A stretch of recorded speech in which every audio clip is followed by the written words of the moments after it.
आज का जो हमारा टॉपिक है वो है guys data structure. Data structure के अंदर एक कंसेप्ट आता है एसिम्प्टोटिक नोटेशन। Asymptotic notation. तो गाइस इसके अंदर हमारे पास कुछ नोटेशन होते हैं, जैसे कि big O, small omega, big omega and theta. तो ये गाइस हम कहाँ कहाँ पर कॉम्प्लेक्सिटी में यूज करते हैं, ये आज आपको मैं एक्सप्लेन करती हूँ। तो सबसे पहले करते हैं गाइस बिग ओ, इसको कहते हैं गाइस बिग ओ, एंड इसको कहते हैं गाइस बिग ओमेगा। फिर बात करते हैं गाइस थीटा, तो इसको बोलते हैं हम theta. And small O and small omega. तो गाइज अब मैं आपको एक्सप्लेन करती हूँ कि हम इनको कॉम्प्लेक्सिटी में किसके थ्रू लिख सकते हैं। अगर गाइज हमारे पास एक एग्जांपल है कि ए एंड बी, अगर कोई भी वैल्यू हमारी लेस देन होती है किससे, बी से, अगर बी ग्रेटर है तो तब हम क्या यूज करते हैं, बिग ओ, कि A less than equals to big O. तो गाइज हम कॉम्प्लेक्सिटी कैसे लिखते हैं, A equals to big O of B. ये क्या हो गई गाइज हमारी कॉम्प्लेक्सिटी। अब बात करते हैं गाइज, अगर हमारे पास बिग ओमेगा है तो इसमें हम क्या लिखेंगे, ए ग्रेटर देन ऑफ बी, कि जो हमारा बी है वो ए से छोटा है। तो फिर हम क्या लिखेंगे गाइज कि बी ए से स्मॉल है, A equals to big omega of B. And बात करते हैं गाइज थीटा। तो थीटा हम किस केस में लिखते हैं गाइज, जब हमारी वैल्यू ए और बी की इक्वल होती है, तो हम क्या लिखते हैं कि A equal to theta of B. And बात करते हैं गाइज स्मॉल ओ। तो स्मॉल ओ जो लिखते हैं गाइज, वो हम एक केस में लिखते हैं कि A less then O B. यहाँ पर गाइज ध्यान रखना कि हमारे यहाँ पर इक्वल टू नहीं आएगा, तो उस केस में हम लिखते हैं A equals to small O B.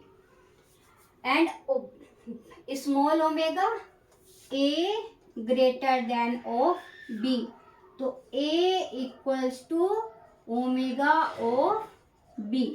तो गाइज हम क्या करते हैं, इस तरह से अपनी कॉम्प्लेक्सिटी को राइट करते हैं।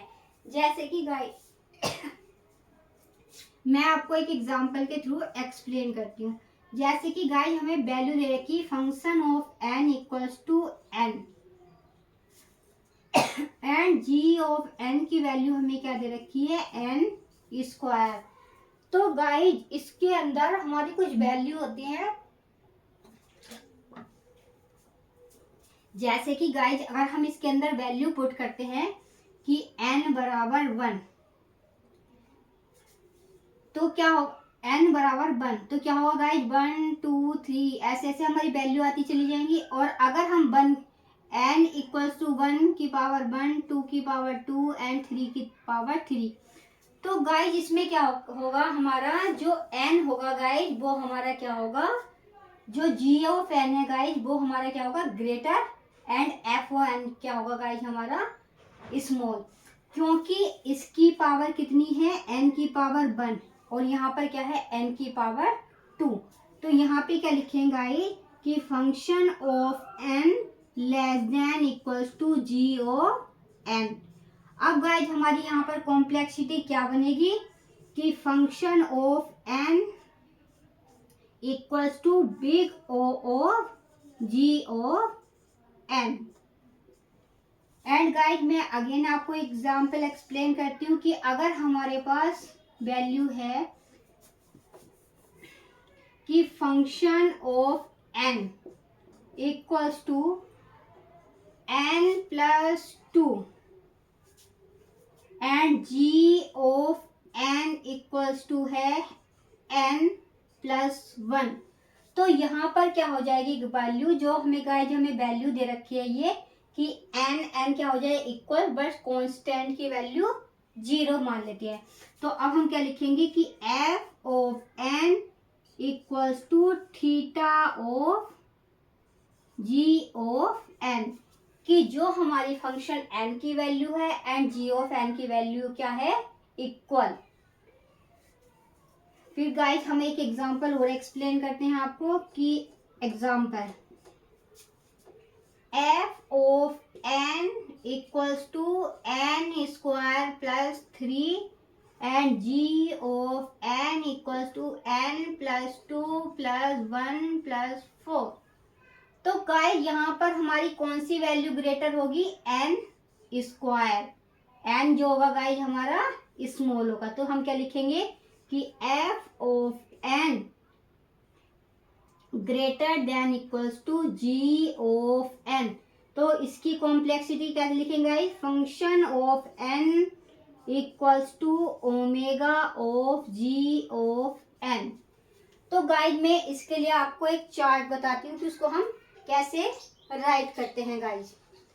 तो सबसे पहले गाइस अगर हमारी वैल्यू आती है कांस्टेंट, तो वो हमारी किससे छोटी होती है, log n से। And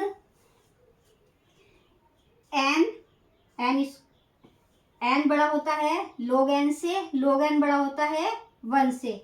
n square, n cube and n की पावर n, मतलब कि जो पावर हमारी क्या होती है एक्सपोनेंशियल की, n की पावर 3, n की पावर, अब बात करते हैं गाइस कि 2 की पावर n एंड 3 की power n and then n की पावर n। तो सब हाईएस्ट ग्रेटेस्ट अगर पूछ ली जाएगी कौन सी वैल्यू होती है, वो होती है n की पावर n। और सबसे जो लीस्ट वैल्यू होती है वो क्या होती है गाइस 1।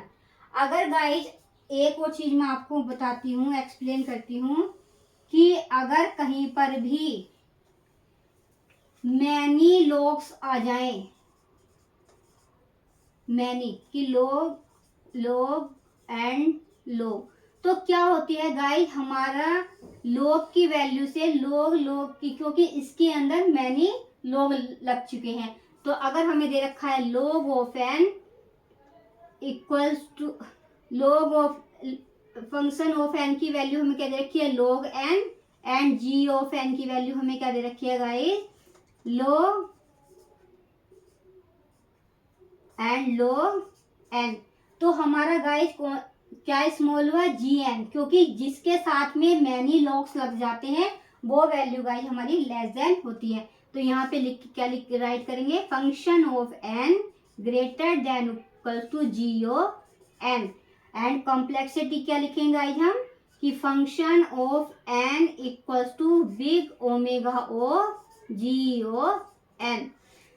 तो गाइज आज मैंने आपको समझाया है, एक्सप्लेन किया है कि एसिम्प्टोटिक नोटेशन हम क्यों यूज करते हैं और इसकी कॉम्प्लेक्सिटी हम कैसे राइट करते हैं।